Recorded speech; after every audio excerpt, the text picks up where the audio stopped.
Delhi national capital है। ज्यादातर यहाँ पर मिडिल क्लास लोग रहते हैं। कुछ लोग बाहर से भी यहाँ पर नौकरी की तलाश में आए हैं। ऐसे में दिल्ली की महंगाई, घर का किराया और ये सब खर्चा तो होता ही है। ऊपर से दिल्ली में पिछले कई सालों से शिक्षा का व्यापार व्यापक स्तर पर पहुंच चुका है, जहां प्राइवेट स्कूल मनमाने ढंग से फीस वसूल रहे हैं। बात यहाँ तक पहुंच गई है कि एलकेजी या नर्सरी जैसी छोटी क्लासेस में भी पूरे साल की फीस 2 से 2.5 लाख रुपए तक हो गई है। पिछली सरकार में भी एक बड़ा मुद्दा था और इस सरकार में भी इसको लेकर लगातार इंटरनल एनालिसिस हो रहे थे। जरूरी बात ये भी है कि शिक्षा का अधिकार सभी के लिए है। बच्चों को शिक्षा लेने से रोका नहीं जा सकता और ऐसे मनमाने ढंग से फीस बढ़ाना कहीं ना कहीं शिक्षा के अधिकार का उल्लंघन है। कई बार लोग सड़कों पर इसके खिलाफ उतरे, प्रोटेस्ट हुए, सोशल मीडिया पर बातें उठी, लेकिन अब जाकर सरकार ने इस पर कोई बड़ा कदम उठाया है। नमस्कार, मैं हूं डिम्पिका और आज हम बात करेंगे दिल्ली सरकार के उस बिल की जो स्कूलों की फीस को लेकर आए दिन होने वाली बहस पर लगाम कसने की कोशिश कर रहा है। इस बिल का नाम है Delhi school education transparency in fixation and regulation of fee bill 2025। नाम थोड़ा सा लंबा है लेकिन बात बहुत सीधी है। अगर ये कानून बन गया तो प्राइवेट स्कूल अब मनमाने ढंग से जितनी चाहे उतनी फीस नहीं बढ़ा सकेंगे। हर चीज का हिसाब देना होगा। अभी तक दिल्ली में जो कानून चल रहा था वो था दिल्ली स्कूल एजुकेशन एक्ट 1973, यानी कि काफी पुराना कानून। उस कानून में कुछ कमियां थी कि स्कूल वाले उसका फायदा उठाकर अलग अलग बहाने से फीस वसूलते थे। ऊपर से ऐसा कोई ठोस सिस्टम भी नहीं था जिसमें पेरेंट्स ये पूछ सके कि भाई फीस क्यों बढ़ा रहे हो, किस आधार पर बढ़ा रहे हो। ना तो कोई अपील का सिस्टम था और ना ही कोई ट्रांसपेरेंसी। कई स्कूल ऐसे थे जो सरकार को दिखाने के लिए तो एक तय फीस बताते थे, लेकिन असली वसूली होती थी tuition fees, infrastructure charges, development fees, activity की फीस जैसी कैटेगरी। अब समझिए कि बाहर से ये फीस लगती है 30,000 रुपए, लेकिन अंदर से आपके 1.5 लाख गायब हो जाते।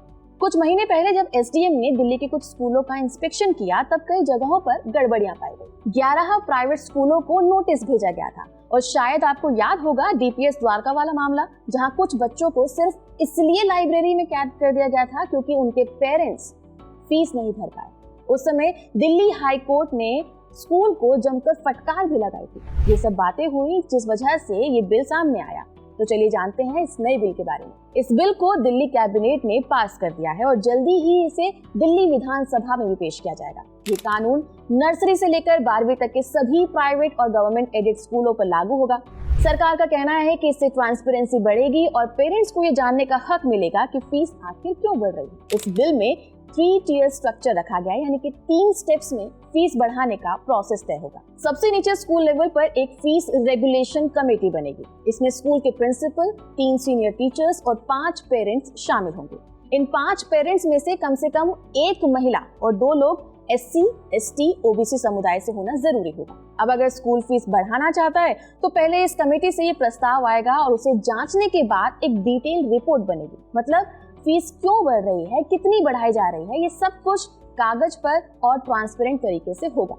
इसके बाद डिस्ट्रिक्ट लेवल पर फी एपेलेट कमेटी होगी। अगर किसी पेरेंट को स्कूल की इस रिपोर्ट से या फैसले से दिक्कत है तो वह जिले की फीस कमेटी के पास जा सकता है। इस कमेटी का कोई डिस्ट्रिक्ट एजुकेशन ऑफिसर या फिर सीनियर ब्यूरोक्रेट्स हेड रहेगा। ये कमेटी पेरेंट्स की बात सुनेगी और तय करेगी कि स्कूलों ने जो फीस बढ़ाई है वो जायज है या नहीं। अब सबसे ऊपर की कमेटी आती है स्टेट लेवल रिवीजन कमेटी। ये कमेटी पूरे राज्य के लिए अंतिम फैसला करेगी। अगर इसने एक बार कह दिया कि फला स्कूल की फीस इतनी होनी चाहिए तो अगले 3 साल तक वो फैसला लागू रहेगा, यानी हर साल फीस बढ़ाने का खेल अब खत्म। इस बिल में कुछ खास शर्तें भी रखी गई हैं, जैसे कि कोई भी स्कूल सिर्फ 3 साल में एक ही बार फीस को बढ़ा सकता है। फीस बढ़ाने से पहले पूरी जानकारी स्कूल के वेबसाइट पर डालनी होगी। अगर किसी स्कूल ने बिना कमेटी की मंजूरी के फीस बढ़ाई तो उसे गैर कानूनी माना जाएगा। ऐसे मामलों में स्कूल पर 1 लाख से 10 लाख रुपए तक का जुर्माना भी लग सकता है। अगर स्कूल बार बार ऐसा करता है तो सरकार उस स्कूल की मान्यता भी रद्द कर सकती है या स्कूल को टेक ओवर कर सकती है। अब सवाल ये उठता है कि अगर कोई पेरेंट वाकई में फीस नहीं दे पा रहा तो क्या स्कूल उसके बच्चे के साथ बुरा बर्ताव कर सकता है?